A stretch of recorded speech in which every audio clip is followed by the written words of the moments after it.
Dear students, हम पिछली class में पढ़ रहे थे मांग वक्र, ठीक है। और उसमें हमने देखा था कि मांग वक्र क्या होता है। एक निश्चित समय में अगर हम देखें तो मांग वक्र वह होता है जो किसी वस्तु की विभिन्न कीमतों किसी वस्तु की जो विभिन्न कीमतों हैं, कीमतें बदलती रहती है, विभिन्न कीमतों पर जो है मांगी जाने वाली वस्तु की मात्रा और कीमत के विपरीत संबंध को दर्शाती है। किस किस के विपरीत संबंध को? वस्तु की कीमत और उसकी मात्रा के विपरीत संबंध को दर्शाती है।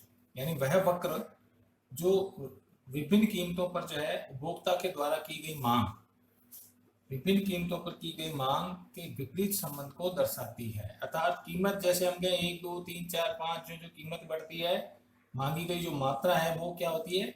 कम होती है। 100 है, 80 है, हम कह सकते 90 है, ठीक है, 75 है, 60 है।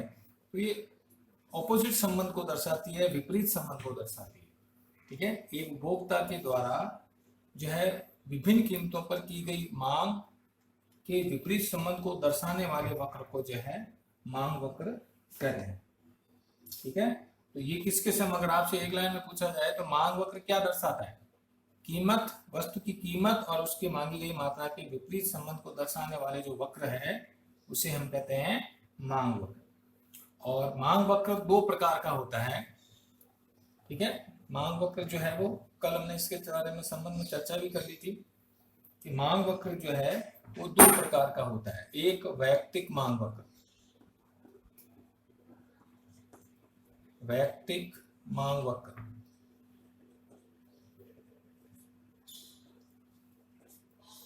इंडिविजुअल डिमांड कर्व जो है, और दूसरा होता है बाजार मांग, ठीक है। दूसरा होता है बाजार मांग वक्र।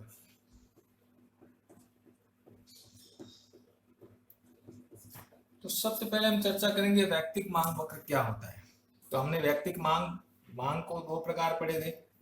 मांग अनुसूची के दो प्रकार पढ़े थे। मांग अनुसूची भी दो प्रकार की होती है, वैयक्तिक मांग अनुसूची और बाजार मांग अनुसूची, ठीक है।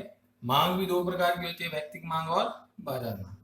तो वैयक्तिक मांग वक्र यानी जो वैयक्तिक मांग अनुसूची के आधार पर जो वक्र बनता है, वैयक्तिक मांग अनुसूची के आधार पर जो वक्र बनेगा वही वैयक्तिक मांग वक्र कहलाए। तो दूसरे शब्दों में एक व्यक्तिगत उपभोक्ता के द्वारा, एक व्यक्तिगत या एक उपभोक्ता के द्वारा कह सकते हो, एक उपभोक्ता के द्वारा जो व्यक्तिगत मांग की जाती है, ठीक है, उपभोक्ता द्वारा विभिन्न किस्मों पर कीमतों पर मांगी जाने वाली मात्रा, विभिन्न कीमतों पर, एक उपभोक्ता के द्वारा विभिन्न कीमतों पर मांगी जाने वाली जो मात्रा है या जो मांग की जाती है उसको जब ग्राफ पर प्रदर्शित करते हैं, ठीक है, तो उसे हम वैयक्तिक मांग वक्र कहते हैं, ठीक है। यानी एक उपभोक्ता के द्वारा वस्तु की विभिन्न कीमतों पर जो वस्तु की जो मांग की जाती है उसको ग्राफ पर प्रदर्शित करना, ये क्या कहलाएगा? वैयक्तिक मांग वक्र, ठीक है। अब वैयक्तिक मांग वक्र बनता कैसे है?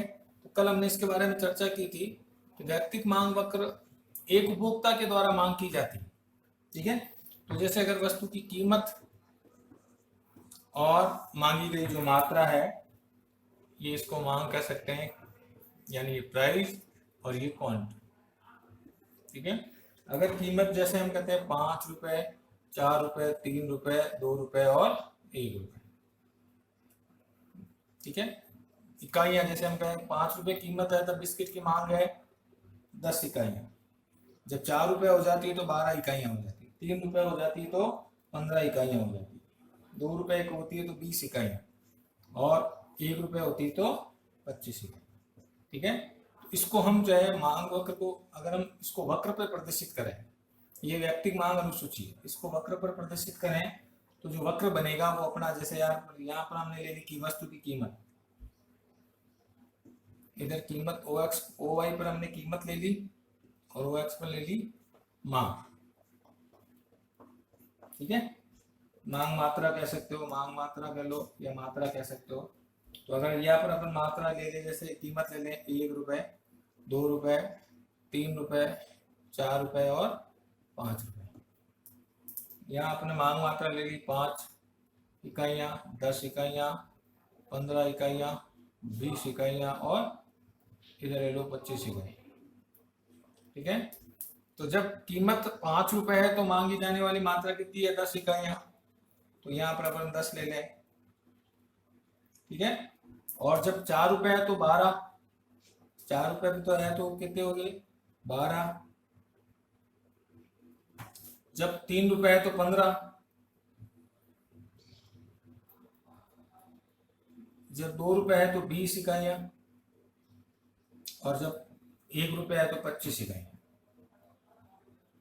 ठीक है, तो ये जो वक्र बनेगा वो आपका इस तरह बनेगा।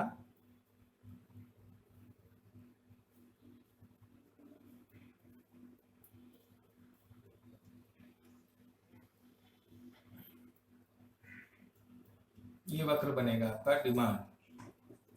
तो ये मांग वक्र जो है इस प्रकार का बनेगा। तो हम ये कह सकते हैं ये वक्र जो है किस प्रकार का है? ये विपरीत संबंध को दर्शाता है। किसमें? कीमत और मांग मात्रा में विपरीत संबंध को दर्शाता है। ठीक है, तो ये मांग वक्र जैसे हमने डीडी पर, डीडी क्या है? अगर चित्र की व्याख्या करें तो डीडी है मांग वक्र आपके। ठीक है, ओ एक्स पर हमने क्या लिया? मांग मात्रा ली। ओ वाई पे क्या लिया हमने? वस्तु की कीमत ली। ठीक है, तो जैसे जैसे हमने देख बैठा है कि जैसे जैसे वस्तु की कीमत ऊंची होती है तो मांगी गई जो मात्रा है वो क्या होती है? कम होती है। और जैसे जैसे कीमत गिरती जाएगी मांगी जाने वाली मात्रा क्या होती जाएगी? बढ़ती जाएगी। ठीक है, तो इसका मतलब क्या हो गया कि मांग वक्र क्या प्रदर्शित करता है? वस्तु की कीमत और उसकी मांगी गई मात्रा में विपरीत संबंध को दर्शाता है। अगर कीमत ऊपर होगी, कीमत अधिक होगी तो मात्रा कम होगी। जो जो कीमत गिरती जाएगी मात्रा क्या होती जाएगी? बढ़ती जाएगी। ठीक है, तो डिमांड कर्व जो है वो क्या किसको प्रदर्शित करता है?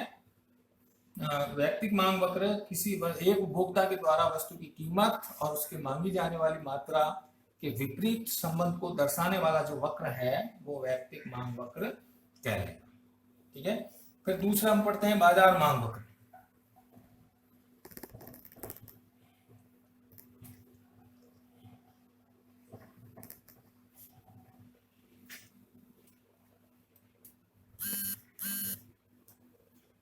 बाजार मांग वक्र दूसरे प्रकार का जो मांग वक्र है वो है बाजार मांग वक्र,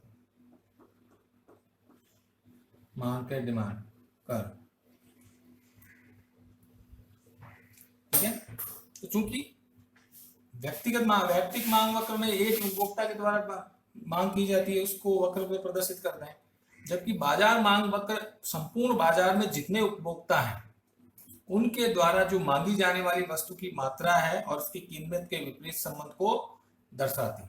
अर्थात बाजार में जितने उपभोक्ता हैं, जैसे बाजार में 3 उपभोक्ता हैं ए, बी और सी, तो तीनों उपभोक्ताओं के द्वारा जो मांग की जाती है उनका समग्र योग जो है वो जिस वक्र पर प्रदर्शित करता है उसे बाजार मांग वक्र कहते हैं।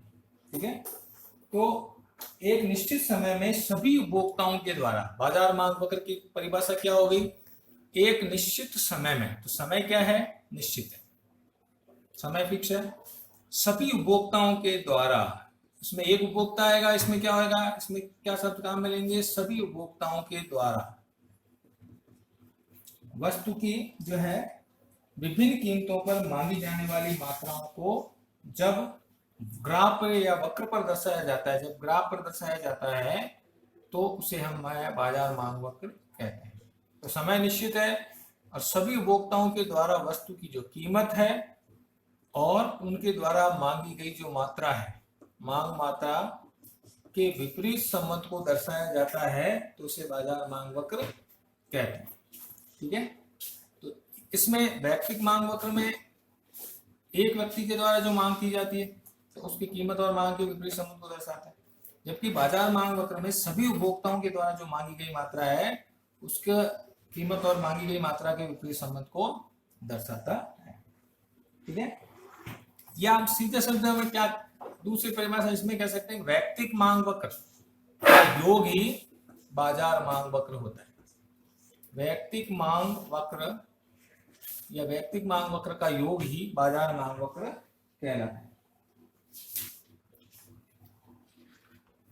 तो बाजार मांग वक्र का जो है क्षैतिज योग जो है वैयक्तिक मांग वक्रों का क्षैतिज योग ही बाजार मांग वक्र कहलाता है। अब हम बाजार मांग वक्र को पढ़ते हैं कि बाजार मांग वक्र बनता कैसे।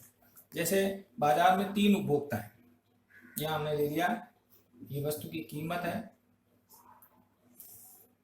और ये उपभोक्ताओं के द्वारा उपभोक्ता ए द्वारा मांगी गई मांग।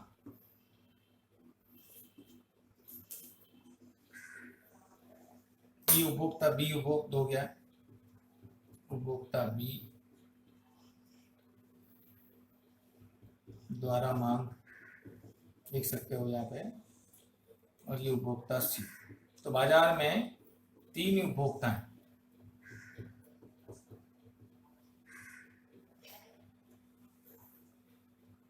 ठीक है। कीमत 5 रुपए है, वही जो अपने व्यक्तिगत जो बाजार मांग अनुसूची बनाई थी उसी अनुसूची को अपन वापस उदाहरण के रूप में लेते हैं, ठीक है। 5, 4, कीमत 3 रुपए, 2 रुपए और 1 रुपए।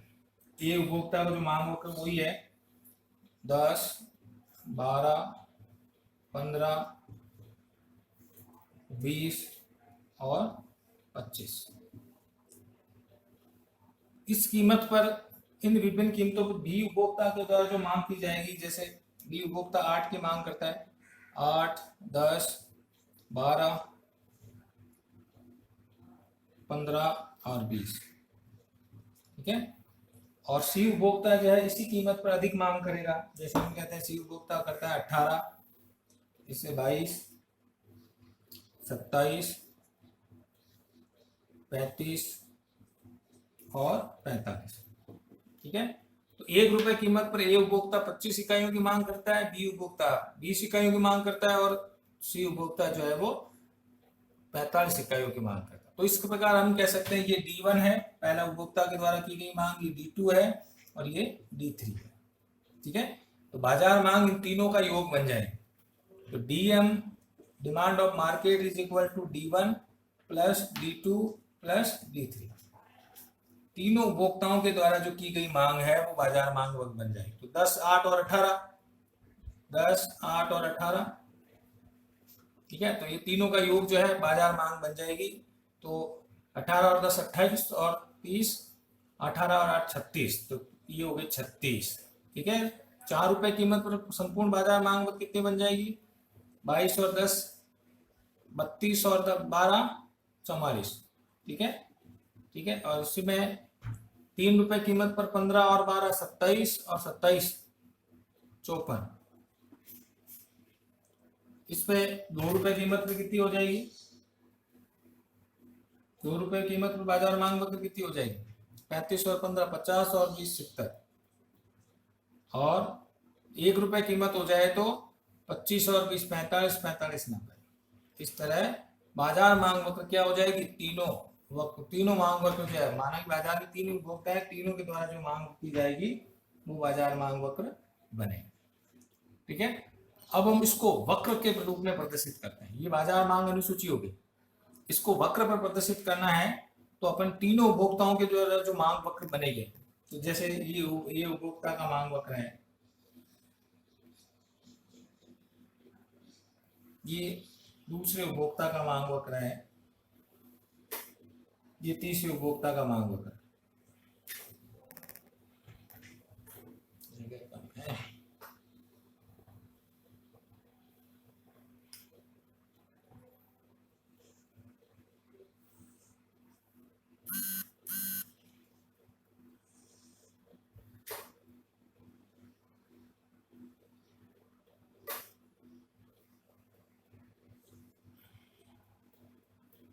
ठीक है।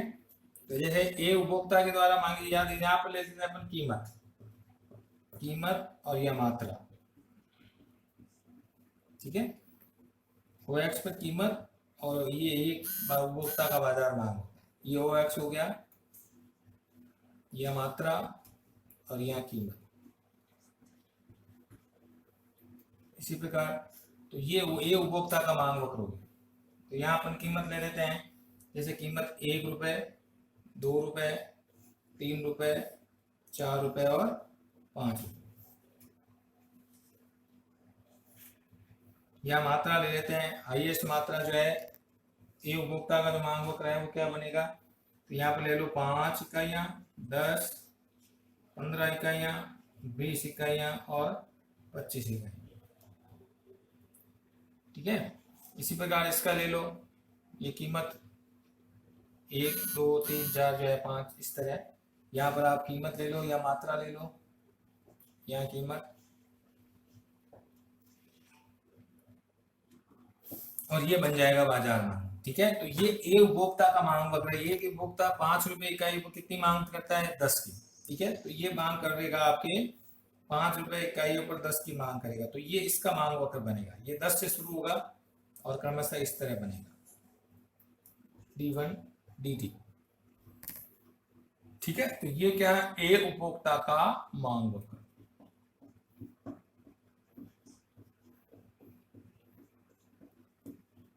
इसी प्रकार D2 जो है दूसरा उपभोक्ता, आप 5 रुपए कीमत पर 8 इकाइयों की मांग करते हैं। तो यहाँ पर अपन वही लेते हैं 5, 10, 15, 20 और 25। ठीक है। तो ये 5 रुपए इकाई पर कितनी मांग करता है, ये करता है 8 इकाइयों की। तो यहाँ पर इसको यहाँ से शुरू करेंगे 8 इकाइयों की। ठीक है। और फिर इस तरह का ये वक्र बन जाएगा। ये D1 हो गया, इसको नाम देते हैं अपन D1। ये दूसरा मांग वक्र बनेगा D2।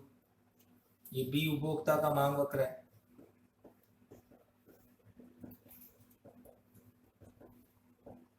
ठीक है। अब ये सी उपभोक्ता का इसी तरह यहाँ पर ले लो अपन 5, 10, 15, 20, 25। अब यहाँ से सी उपभोक्ता 5 रुपए कीमत पर 18 इकाइयों की मांग करता है। कितनी, तो इसका मांग वक्र कहां से शुरू होगा, 15 के बाद 18, 5 रुपए कीमत पर 18 की मांग। तो इस प्रकार का मांग वक्र इस प्रकार बनेगा। यार जगह नहीं है। ठीक है। तो आपको मैं ये कहना चाहता हूं कि जो मांग वक्र बनेगा, ये मांग वक्र 5 इकाइयां इसकी, 10 जो है 8 इकाइयां, 10 इकाइयां इसकी, 8 इकाइयां इसकी और 18 इकाइयां इसकी मिलकर के ये जो मांग वक्र बनेगा वो आगे से बनेगा। ठीक है। तो यहाँ पर अपन इसको जो है एक साथ प्रदर्शित करते हैं। तो मांग वक्र जो बनेगा वो 18 से शुरू होगा। यहाँ पर जो डिमांड वक्र है उसको आप 10 इकाइयों से ले सकते हो, 10, 20, 30, 40, क्योंकि ये बाजार मांग वक्र है। 50 या 20 का ले सकते हो। तो अगर एक 5 रुपए कीमत पर कुल मांग वक्र 36 है, तो आप यहाँ से 36 से शुरू करोगे इसको, 30 के बाद 36 से यहाँ से शुरू होगा। ठीक है। और 4 रुपए पर है 44, तो फिर आपके 4 से 44 इस तरह D1 से जो है इस तरह बाजार मांग वक्र D1 plus D2 plus D3 और इनका सबका योग जो है तो बाजार मांग वक्र बनेगा। यहाँ पर जगह कम है, इसलिए मैं आपको इसको संक्षिप्त रूप में जो है बना के बता देता हूँ कि बाजार मांग वक्र जो है इस प्रकार बनेगा।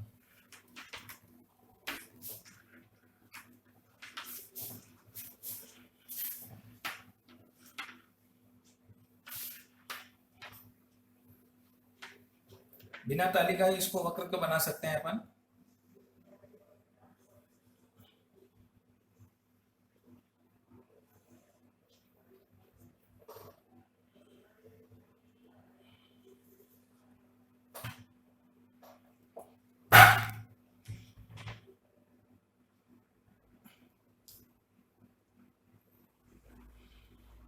चित्र आ रहा है, ये आ रहा है। ठीक है। ये OX हो गया, इधर लगी हमने प्राइस कीमत, ये कीमत ले ली और इधर ले ली मांग मात्रा।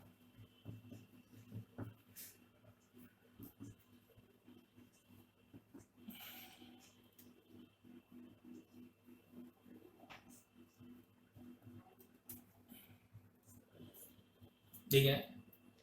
ये बाजार मांग वक्र इस प्रकार बनेगा।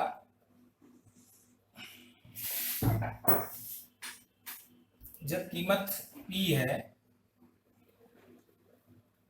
P कीमत पर उपभोक्ता A उपभोक्ता जो है इतनी मांग करेगा,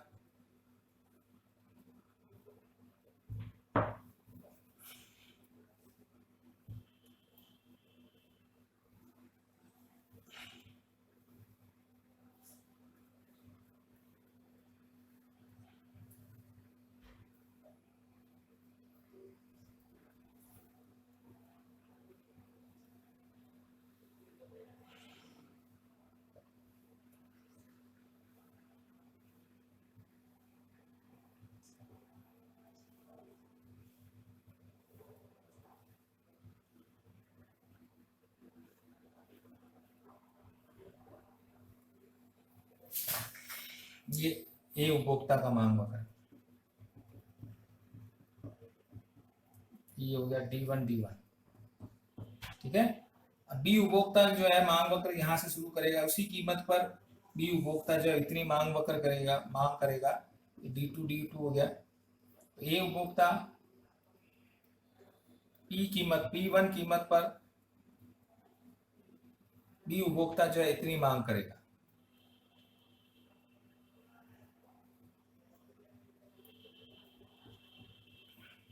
ठीक है। P कीमत पर ये इतनी मांग करेगा और P0 कीमत कम होने पर ये अधिक, इसको मांग अधिक हो जाएगी, ठीक है। अब C उपभोक्ता जो है वो माना कि इससे कम अधिक मांग करे, तो यहाँ पर जो है इस प्रकार का वक्र बनेगा D3।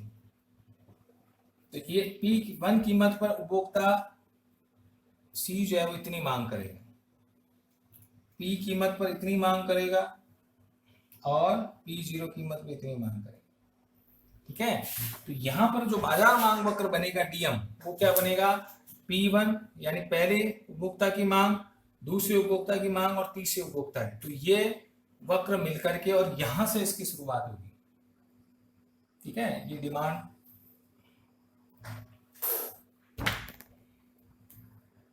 जो मांग वक्र बनेगा वो यहां से शुरू होगा। उसका कारण है कि तीनों उपभोक्ताओं की मांग, P1 कीमत पर A उपभोक्ता की मांग, B उपभोक्ता की मांग और C उपभोक्ता की मांग, तो तीनों की मांग मिलकर के और ये जो है बाजार मांग वक्र बनेगा। ये होता है DM, demand of market. B कीमत जब P है तो ये मांग अधिक होगी, इससे आगे जाएगा ना ये, इसकी मांग, इसकी मांग और इसकी मांग। P कीमत पर A उपभोक्ता कितनी मांग रहा है, B कितनी मांग कर रहा है और C कितनी कर रहा है, तो इन तीनों का योग मिला करके क्या हो जाएगा, क्या इतना हो जाएगा।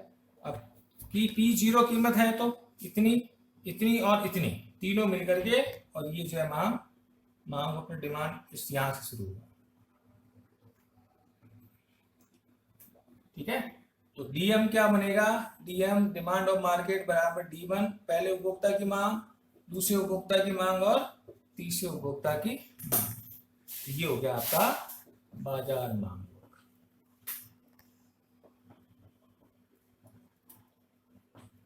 ठीक है। ये पहला रेखा चित्र क्या है, पहला रेखा चित्र है किसका है, ये A उपभोक्ता का मांग वक्र, ये किसका है, B रेखा चित्र किसका है, B उपभोक्ता का मांग वक्र।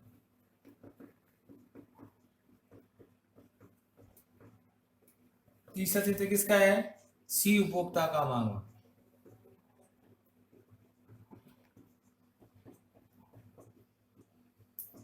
तो रेखा चित्र फर्स्ट है A उपभोक्ता का, रेखा चित्र सेकंड है B उपभोक्ता का मांग वक्र, रेखा चित्र थर्ड है C उपभोक्ता का मांग वक्र और रेखा चित्र फोर्थ क्या है, बाजार मांग वक्र, ठीक है।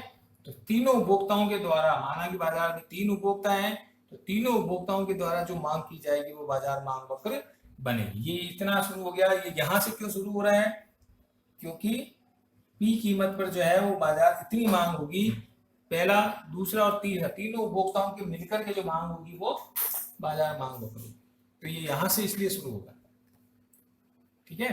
तो इस तरह हम कह सकते हैं कि बाजार मांग वक्र जो है विभिन्न कीमतों पर बाजार मांग वक्र इस प्रकार बनेगी।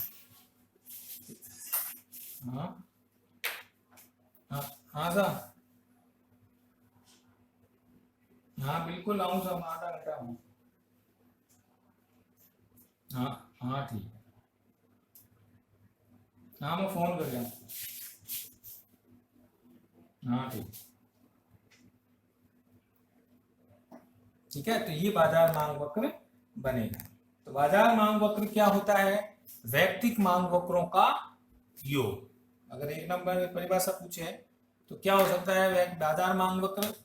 या तो ये कह सकते हो कि एक विभिन्न कीमतों पर सभी उपभोक्ताओं के द्वारा जो मांग की जाती है, वो उसको मांग वक्र पर प्रदर्शित करने पर जो वक्र बनेगा वो बाजार मांग वक्र कहलाएगा। या बाजार मांग वक्र क्या होता है?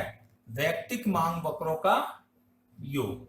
वैयक्तिक मांग वक्रों का योग ही बाजार मांग वक्र होता है। ठीक है, रेखा चित्र में D1 इसको स्पष्टीकरण करते हैं। तो D1 क्या है?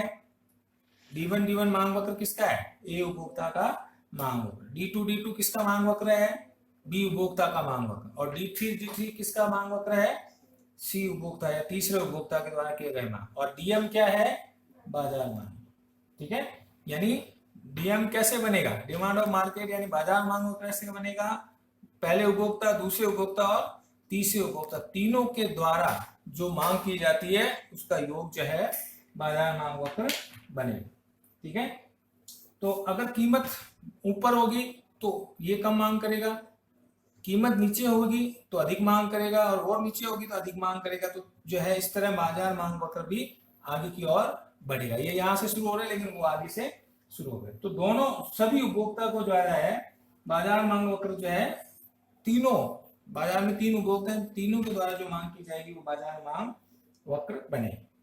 ठीक है, तो इस तरह बाजार मांग वक्र की व्युत्पत्ति होती है, यानी बाजार मांग वक्र इस प्रकार बनता है। ठीक है, आप इसको बना के देखना। अगर आपके पास आंकड़े नहीं है तो बिना आंकड़ों के आप इस तरह बना सकते हो कि इसको यहाँ से ले लें, ए उपभोक्ता इतनी इकाइयों की मांग कर रहा है, बी उपभोक्ता इतनी इकाइयों की मांग कर रहा है, और सी उपभोक्ता इतनी इकाइयों की मांग कर रहा है। तो इसकी मांग और इसकी मांग तीनों मिलकर के और बाजार मांग इतनी बन जाएगी। ठीक है, तो अपने आप वो रेखा चित्र आगे यहां से शुरू हो जाएगा। ठीक है, तो इस तरह बाजार मांग वक्र बनता है।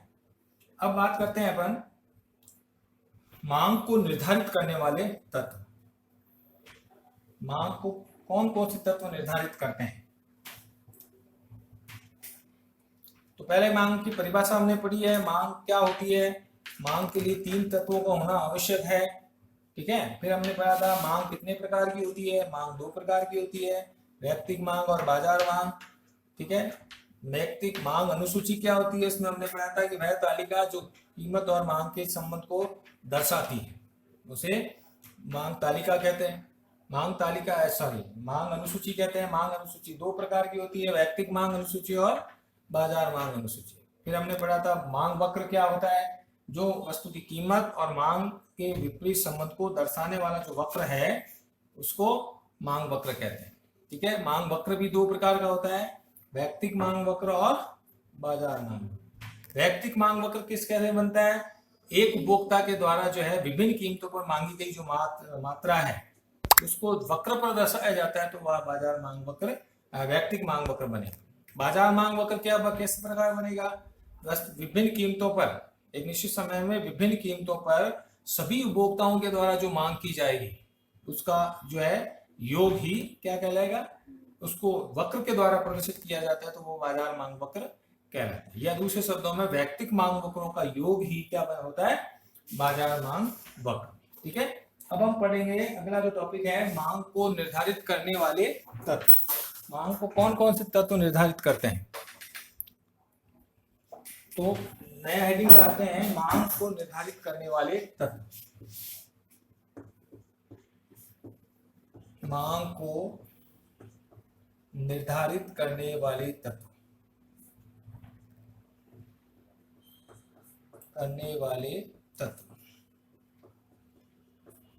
देखिए, मांग जैसे कि हमने बात की थी, मांग सबसे ज्यादा प्रभावित किससे होती है? कीमत से। क्योंकि एक उपभोक्ता चाहेगा कि वो कम कीमत पर अधिक मांग करे और अधिक कीमत पर ऊंची कीमत पर कम मांग करे। तो बाजार की जो मांग है उसको केवल एक तत्व प्रभावित नहीं करता, उसको कई तत्व प्रभावित करते हैं। ठीक है, कौन कौन से तत्व हैं जो मांग को निर्धारित करते हैं? केवल आप बाजार में किसी चीज की मांग कब करोगे? केवल एक ही चीज है कि भाई आप फैशन से प्रभावित होंगे, समय से प्रभावित होंगे। तो कई बातें मांग को निर्धारित करती है। तो कौन कौन से मांग को निर्धारित करने वाले तत्व होते हैं? तो सबसे पहले बात करते हैं वस्तु की स्वयं की कीमत। वस्तु की स्वयं की कीमत। मांग को सबसे ज्यादा प्रभावित करने वाला तत्व क्या है? वस्तु की खुद की कीमत। ठीक है, अगर वस्तु की कीमत ऊपर होगी तो मांग कम होगी, और वस्तु की कीमत नीची होगी तो मांग। बिस्किट का पैकेट अगर 5 रुपए का आता है तो हम 20 पैकेट की मांग करेंगे, और कीमत जब बढ़ के, या जैसे हम क्या, चाय की कीमत अगर 5 रुपए है तो हम 20 इकाइयों की मांग करेंगे। या बिस्किट की पैकेट की कीमत 5 रुपए तो 20, अगर कीमत घट के 4 रुपए हो जाए तो हम 25 इकाइयों की मांग करेंगे। ठीक है, और इसी प्रकार कीमत अगर बढ़ करके 8 रुपए हो जाए तो हम 15 इकाइयों की मांग। तो कहने का मतलब है कि मांग को खुद की वस्तु की स्वयं की जो कीमत है वो सबसे ज्यादा प्रभावित करती है। वैसे मांग सभी तत्वों से निर्धारित होती है, केवल एक तत्व से नहीं।